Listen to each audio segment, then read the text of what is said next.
Okay, so there really are only 5 main steps we need to follow in order to build a WordPress website like the one we just saw. So first we need to register a domain name and web hosting for our site. And just to quickly explain what these are for anyone who doesn't know already, a domain name is usually the title of a website or business with www before it and .com after it. And it's what we type into our internet browser to visit a specific website. So for example, www.google.com.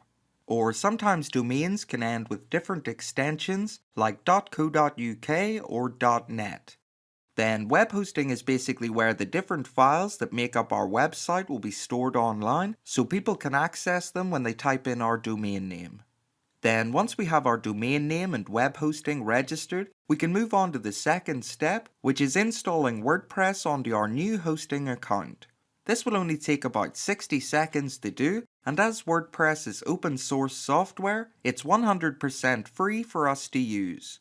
Then the third step is installing and customizing our WordPress theme, which is going to change the entire look of our WordPress site and make it more like the website we're trying to create.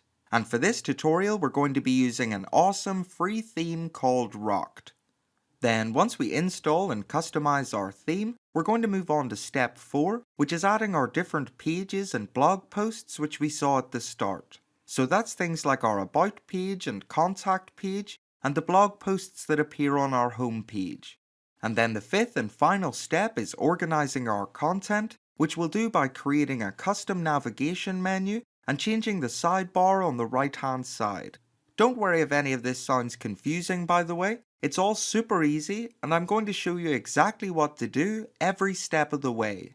Then once we've completed these 5 main steps, we'll have our very own professional website up and running online.